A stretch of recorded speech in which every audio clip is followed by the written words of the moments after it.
Olá, amigos do canal Investir Cada Vez Melhor. Gravo aqui o fechamento da semana encerrada no dia 15 de julho de 2022. Vem comigo.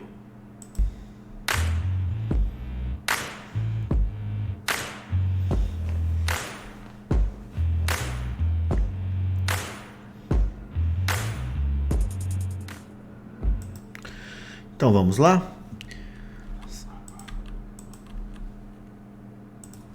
Sempre aquele nosso disclaimer, né, que esse vídeo tem apenas um caráter educacional.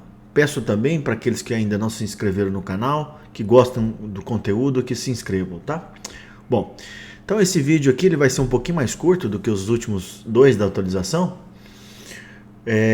que eu vou só apenas atualizar esses tópicos aqui, né? Juros e inflação nos Estados Unidos, recessão por lá, renda fixa no Brasil, como é que está o comportamento das commodities, comportamento das bolsas americanas, preços atuais, armadilha ou oportunidade, dólar no Brasil e se nós estamos rumo aos 93 mil pontos. Bom, então, desde que eu comecei a gravar esses vídeos de atualização, o que eu sempre falei para vocês que o que ia mandar no mundo era a inflação nos Estados Unidos, que em janeiro bateu 8%, e agora a gente vai ver que bateu 9,1% em junho. Tá? Em virtude da alta inflacionária, o Fed teve que aumentar os juros. A gente lembra que estava próximo de zero e na última reunião a gente aumentou 0,75%, a maior alta dos últimos 20 anos. E possivelmente, numa próxima alta, a gente vai subir de 0,75% ou 1%. Então a gente vai lá para casa de 2,5% ou mais por cento ao ano a juros nos Estados Unidos. Aqui a gente está em 13,25%. Daqui a pouco a gente comenta mais sobre o Brasil. Então tá aqui, né? Inflação nos Estados Unidos veio acima da expectativa do mercado, 1,3%. Em 12 meses, 9,1%. Então a gente viu que foi para 8, 8,3, 8,6 e agora 9,1%. E o grande vilão, né, da inflação mundo afora são as commodities e os insumos, especialmente o petróleo. Bom, então existe aquela taxa de juros que eu acabei de falar para vocês do Fed e também os juros futuros de 10 anos negociados na Bolsa, né? A gente teve um pico em junho em 3,50, ele cedeu, essa semana tinha cedido até um pouco mais, mas voltou a subir, fechou por volta de 3,09, tá? E como os dados de emprego nos Estados Unidos vieram bons, né? A gente acredita que o juro por lá vai subir 0,75 ou até mesmo 1%. Isso aqui é uma coisa importante. A gente está guardando o pico da inflação, né? O pico da inflação, que pode acontecer, que já deveria ter acontecido, né? Mas possivelmente, como as commodities cederam, é provável que nos próximos, ou no próximo mês ou no outro, em agosto, a gente tenha o pico da inflação. No momento em que a gente tiver o pico da inflação e a inflação começar a ceder, a gente pode ver um mercado acionário mais robusto. Recessão. Bom, a maior parte dos analistas acredita que a recessão virá, né? A gente não sabe quando exatamente e nem a duração, mas que ela chegará, a maior parte dos analistas acredita que isso vai acontecer. Então aquela aterrissagem branda, soft, não vai acontecer, né? E isso, a recessão econômica, ela provoca isso aqui tudo, que eu já mostrei para vocês, e acaba levando um novo valuation das ações para baixo. Também já mostrei várias vezes esse gráfico do Larry Williams, ele mostrando, né? Aqui está em azul a taxa do Fed, que a gente viu que está subindo aqui, né? Está subindo. Tá? Mas a recessão ela acontece após a desaceleração dos juros, ou seja, a inflação aumentando, o Fed vai e sobe os juros, sobe, aí ele para, porque senão vai causar a recessão, e aí nesse recuo que a gente tem a recessão, que ela pode durar um pouquinho, aqui em cinza, ou um tempo mais longo, como foi em 2009 até 2010, tá? Bom, então, no Brasil, a inflação ainda continua alta e por isso os juros no Brasil subiram de 2 para 13,25. É muito provável que a gente tenha uma nova alta na próxima reunião. Todavia, a maior parte dos analistas acredita que a gente está muito perto desse fim de ciclo de alta do Fed, do Banco Central aqui no Brasil. Eu também acredito nisso, né? E possivelmente a gente vai acontecer isso aqui, ó, que aconteceu em 2015. A gente vai subir, talvez até 14, depois manter, para depois cair. Quando esses juros começar a cair, isso aqui vai favorecer tanto os títulos de renda fixa de longo prazo, como a Bolsa de Valores. Então a inflação no Brasil está em 11,89, continua alta, né? E a gente está esperando esse peak inflation que não aconteceu ainda no Brasil. Tá? Aqui no Brasil, como a gente começou os juros mais cedo, a gente teve o pico de 12,1. Pode ser que 12,1 já seja o peak inflation, né? A gente vai ter que esperar agora a inflação de julho e agosto para confirmar isso. E aí, mais uma vez, queda na inflação, queda nos juros ou parada de subida de juros, o que favorece os ativos de risco. Então, vem comentando com vocês que é hora de investir em renda fixa, tá? Aumento de juros, como a gente teve, o que aconteceu? Caíram os títulos. Quem tem título do Tesouro Direto desde o ano passado percebeu que houve uma queda significativa dos preços do título, tá? Como a gente vislumbra juros estáveis depois queda, os preços vão aumentar. Então, na minha opinião, a gente está próximo desse pico e que favorece a gente comprar os ativos de renda fixa, tá? Tanto o pré-fixado, no pré-fixado eu prefiro os de curto prazo e nos vinculados à inflação, os de mais longo prazo. Lembrando que aqui, ó, essas taxas aqui em julho chegaram a bater 13,30, 13,40. O ideal, como a gente não vai acertar o ponto exato do Tesouro Direto, eu já venho falando para vocês nos últimos 2 meses, para a gente ir comprando, né? Comprou a 12,80, 13, 13,30, depois 12, para você fazer um preço médio. Porque acertar o timing correto é impossível. Gravei essa aula, tá bem legal no meu canal, e eu mostrando que o cenário atual de juros altos favorece a renda fixa e também vai favorecer a renda variável no momento em que estamos. Ok? Commodities. Felizmente, nas últimas 3 semanas a gente teve uma redução do preço das commodities, né? Inclusive o ouro, né? O ouro que chegou a mais de 2.000 ano passado, né? A onça caiu nessa semana para 1.703. O petróleo também caiu um pouco. Lembrando que isso é muito bom para a inflação.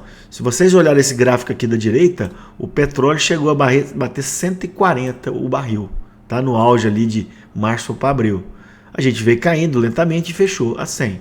Inclusive, eu não sei se vocês viram a notícia aqui, a Petrobras já pensa em uma nova redução do preço da gasolina. A gente teve uma redução pela queda do ICMS e se realmente reduzir na bomba, a gente vai ter uma queda dos combustíveis e isso em cadeia favorece muito o controle da inflação. Mostrei isso para vocês, né, na semana passada, né? O JP Morgan previa um barril a 380 num cenário muito extremo, já o Citi numa recessão a 65. Então assim, prever esse tipo de coisa é um negócio que não vai dar certo. A gente não tem que pensar nessas previsões.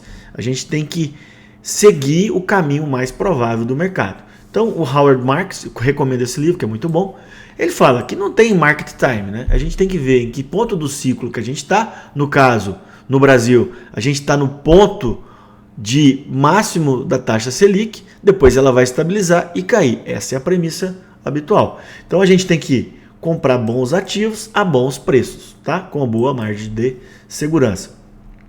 Soja cedeu bastante, trigo também.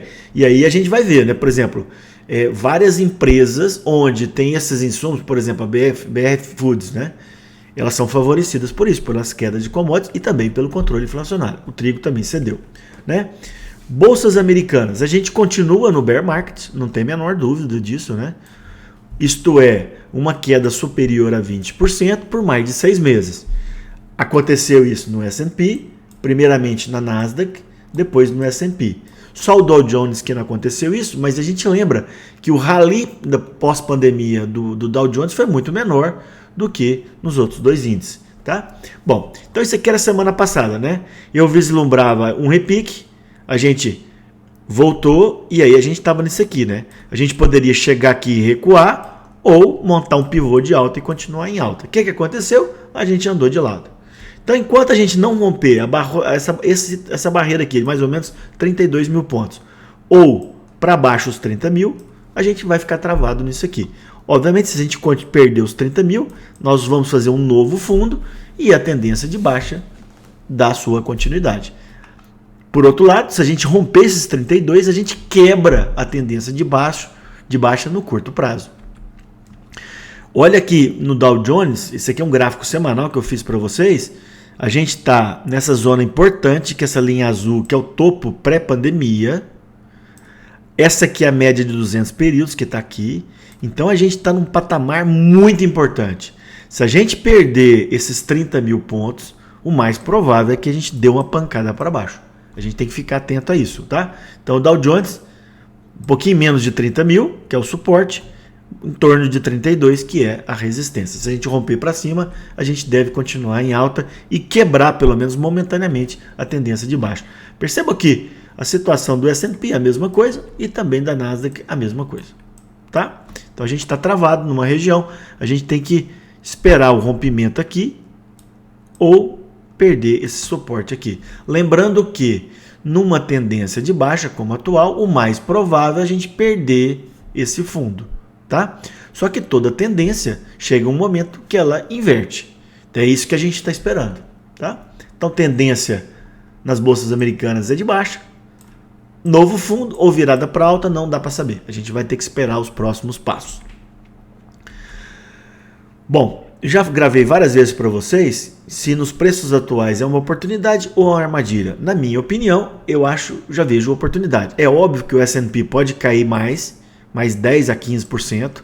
Esse patamar aqui seria um patamar de uma compra um buy opportunity muito legal, tá? Só que eu acho que nesses níveis de 3.700, 3.600, 3.500 já é interessante para a gente comprar a bolsa americana, tá?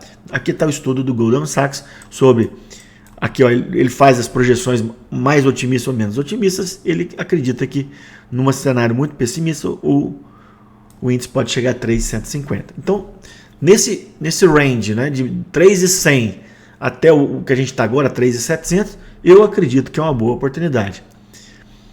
Mas aqui, ó, S&P a gente já corrigiu em torno de 50%. Do topo pós-pandemia até o fundo pré-pandemia, no início da pandemia. Essa faixa entre 50% e 60% é uma faixa muito importante. Aqui a Nasdaq já corrigiu os 60%. E o Dow Jones eu mostrei para vocês que a gente está segurando aqui no topo histórico. Então assim, em termos de correção dessa pernada de alta, a gente já fez nas bolsas americanas. Obviamente, tudo que está caindo pode cair mais, tá? Mas eu compartilho muito da ideia do Warren Buffett, né? Que ele fala que nós investidores, a gente tem que ser contestadores, né? Um momento desfavorável como a gente está vivendo agora é um momento ideal para a gente comprar coisas boas a bons preços. A gente tem que ser contraciclo. Obviamente, a gente pode sofrer mais. Por isso que eu sugiro para vocês que se forem comprar, que comprem aos poucos. Por quê? O nível que tá bom, mas pode ficar mais barato ainda.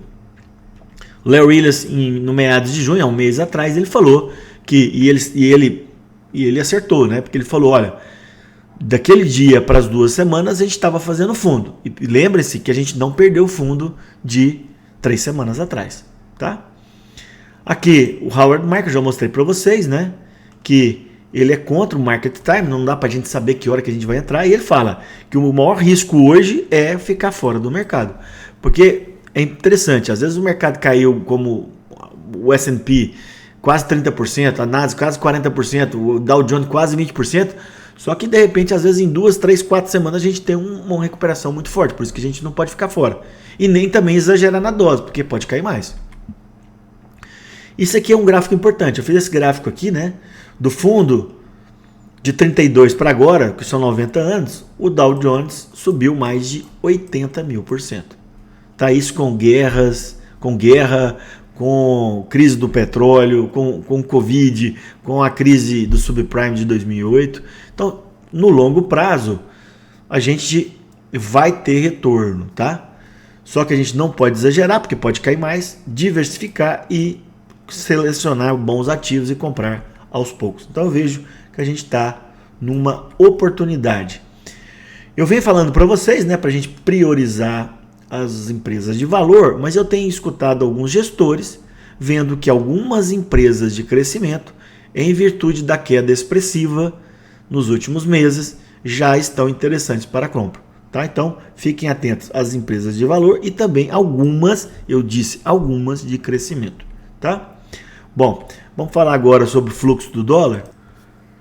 A gente não teve a volta do fluxo, né? A gente viu lá que estava entrando um fluxo até abril muito bom. Aí, até março, perdão. Aí, maio e abril foi muito ruim. E junho e julho também no 0 a 0. Então, os estrangeiros não voltaram. Dólar. A gente viu que o dólar tinha subido na semana passada, mas tinha deixado um candle feio. Só que essa semana o dólar tentou subir, mas também deixou uma sombra superior. O que infere que essa região dos 5,50 é uma resistência importante. Obviamente, superando esse 5,50, a gente vai buscar lá os 5,76. Eu, particularmente, eu acho que se a bolsa voltar a subir, o dólar vai ceder. E vice-versa, né? Se as bolsas piorarem mundo afora, o dólar vai continuar em alta. Tá? Que eu já mostrei para vocês inúmeras vezes. Fatores para alta. Destaque aqui cenário político e fiscal. Tá? E fatores para queda. Especialmente carry trade, que é a diferença de juros entre os Estados Unidos e o Brasil. E a gente está vendo que isso está diminuindo. Tá? Bom, o dólar index ele atingiu o maior patamar nos últimos 20 anos, nas últimas semanas. Superou aquela faixa que eu falei para vocês de 104. Chegou essa semana a bater 108, recuou um pouquinho, 107 alguma coisa. Tá? Só que a próxima resistência está lá só em 120. Então, graficamente, o dólar índice vai continuar em alta, o que pode favorecer a subida do dólar frente ao real aqui no Brasil. Tá? Curiosidade, nessa semana a gente teve a paridade do dólar com o euro, ou seja, um euro ficar igual a um dólar. Lembrando que nos últimos anos, né, essa paridade era entre 1,15 e 1,20, ou seja, o dólar tinha 15 a 20% a menos do que o euro. Bom, vamos fechar agora com o Ibovespa. Situação atual. Não tem dúvidas que a gente está numa tendência de baixa, topos e fundos descendentes. As bolsas americanas continuam ditando o nosso ritmo, mas uma coisa que eu percebi nas últimas semanas. Por exemplo, hoje a bolsa americana subiu em torno de 2%. As bolsas americanas subiram 2%. Aqui no Brasil subiu muito pouco. O cenário político e fiscal está pesando um pouco. Tá? E também, fundos de ações de multimercado tiveram quedas recordes no primeiro semestre de 2022. Né? Pessoas físicas saíram da bolsa, os estrangeiros também. Então, assim, quase todo mundo saiu da bolsa. Porém, vários fundos de ações, bons fundos, captaram dinheiro e já estão começando a montar posição no mercado de ações. Lembre-se que nos momentos de queda como o atual, são os melhores momentos para a gente se posicionar nas boas ações. Então, após perder os 100 mil pontos, né, que foi umas 2, 3, 4 semanas atrás, o mais provável era a gente recuar rumo aos 93, coisa que ainda não aconteceu. A gente realmente caiu, mas a gente está em torno aí de 96. Semana passada a gente deixou um candle que poderia inferir alta para o mercado, porém não, a gente caiu mais ainda, fechando aqui em 96.500. Tá? O ideal graficamente seria a gente testar essa zona aqui dos 93 mil e entrar força compradora. Seria o melhor ponto de compra. Mas o mercado pode estar fazendo fundo e subir, como pode cair. Se a gente perder esse suporte em 93, a gente pode ir lá para 80, 85 mil pontos. Tá? Então, assim, a gente tem que ficar muito atento, não só ao fundo atual, que é 96.500, como esse fundo de em torno de 93 a 95. Tá? Então tá aqui. Próximo suporte, 93 mil, aqui estão os alvos. Bom, peguei esse gráfico aqui do Bruce, da Nord, que ele fez, que é muito legal, ele mostrando que a bolsa acompanha o EBITDA. E o EBITDA é o lucro operacional das empresas aqui, do Ibov, das empresas que acompanham o índice Bovespa. Então a gente percebe que vai acompanhando, né, a cotação do Ibov com o lucro operacional. Perceba aqui, ó, no final do gráfico, O lucro operacional continua em alta, só que as ações despencaram. Ou seja, a gente agora tem uma ótima margem de segurança para comprar bons ativos. Ele fez lá o estudo, o PL que estava em 6, que eu vinha mostrando para vocês. Segundo o estudo dele, está em 5. Tá? Independente de ser 5 ou 6, a gente está muito barato, especialmente em relação à média histórica. Gravei hoje um estudo de caso de análise fundamentalista, vai ao ar na próxima terça-feira, salvo engano. Então, vejo muita oportunidade, especialmente para o longo prazo, sem exageros, e faço uma boa seleção de ativos. Lembrando que mesmo uma boa ação vai sofrer em cenários macroeconômicos ruins, como comentado. Tá? Isso aqui é importante, né? Esse gráfico eu já mostrei para vocês, mostrava que na década de 60 os americanos seguravam as ações por 8 anos, em média. Agora eles estão segurando menos de um ano, metade de um ano. Então não faça isso, né? A gente tem que escolher boas empresas e segurar essas ações por muito tempo. A gente só vai ter bons resultados no longo prazo, com muita paciência. Outra coisa legal que o Bruce colocou no vídeo dele dessa semana, que está público na Nord Research, né? Ele falando, né, que a gente sempre seguiu muito o comportamento das commodities. Por exemplo, na década de 2010, no governo Lula, né, as commodities subiram fortemente. Não era porque era o presidente Lula, poderia ser qualquer outro presidente, porque as commodities têm uma cotação mundial. Coincidentemente, foi no período Lula. E aí o Ibovespa subiu fortemente. Já no governo Dilma, as commodities cederam e o Ibovespa despencou, dentre outras razões, né? Então a gente vê as commodities subindo, o Ibovespa tende a subir. Aqui não subiu, ó, se você ver, no último ano, commodities subiram 20% e o Ibovespa em dólar caiu 26%. Por quê? Cenário macroeconômico ruim, cenário político ruim, cenário fiscal ruim. Só que, se a gente resolver esse problema aí, o Ibovespa pode seguir as commodities. E aquilo que eu venho mostrando para vocês, o comportamento anticíclico entre as Big Techs e as commodities. Tá? É provável que a gente tenha um desempenho melhor das commodities para os próximos dias. Mais uma vez, aquele vídeo que eu falei para vocês. Bom, vamos ver agora, para a gente finalizar, 3 ativos no Profit. Então, o primeiro ativo que eu vou mostrar para vocês é o dólar, né? Então, nessa semana, o dólar buscou aqui as médias e subiu, só que não conseguiu superar esse topo aqui em 5,50 da semana passada. Eu, particularmente, acho que o dólar pode dar uma segurada nesse patamar. Porém, não dá para a gente saber. E o próximo patamar a buscar é 5,76. Lembrando que o suporte no dólar está em torno de 5,23. Eu acredito que talvez a gente possa ficar entre esse range aí de 5,20 e 5,50. Mas se a gente romper os 5,50, a gente vai buscar os 5,75. Se a gente perder esse 5,23, aí sim, o dólar teria espaço para mais queda, coisa que eu não acredito no cenário atual. Na minha impressão, talvez ele vai oscilar aí entre 5,20 e 5,50. Lembrando que o dólar é o ativo mais difícil da gente prever, né? Bom, aqui está na tela com vocês o gráfico do Dow Jones. Então, a gente fez aquele fundo, esse fundo aqui que a gente não pode perder, né? Que eu já comentei para vocês, a gente não pode perder, que é essa linha azul, que está em 29.600, pode colocar em torno de 30 mil, né? Se a gente romper essa resistência, a gente faz um pivô de alta e a gente entraria numa tendência de alta no curtíssimo prazo. Enquanto a gente não superar essa resistência ou perder esse suporte, a gente vai ficar andando de lado. E lembrando que, olha lá, que eu mostrei para vocês nos outros slides, a gente está em cima no Dow Jones um suporte extremamente importante, tá? Se a gente perder essa faixa entre 29.600 e 30 mil, a gente pode ter uma aceleração na queda, coisa que a princípio eu não acredito, tá? Bom, para finalizar, eu vou mostrar o Ibovespa para vocês.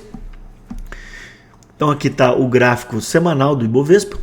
Semana passada a gente tinha feito esse candle aqui, né, que sugeria alta para essa semana. Porém, o Ibovespa voltou a cair com volume ruim, tá? A gente está aqui buscando aquela faixa de 93 mil pontos, tá? Vamos fazer aqui com vocês quais seriam, se a gente continuar a queda no Ibovespa, quais seriam as projeções de Fibonacci. Se a gente pegar aqui, ó, O topo do junho do ano passado, em 131 mil pontos. Viu aqui no fundo do ano passado. A gente colocar, olha, a gente tem uma projeção em torno de 90 mil pontos. Tá? 90 mil pontos. Já, se a gente pegar essa projeção aqui, ó, o topo de abril, de 1º de abril, o fundo aqui, depois esse topinho aqui, ó, a gente vai buscar justamente os 93 mil pontos. Então, muito provavelmente, se a gente continuar caindo na semana que vem, a gente vai encontrar um fortíssimo suporte na faixa entre 90 e 93 mil pontos. Tá? Porém, se a gente não segurar aí a gente tem um risco grande de cair fortemente.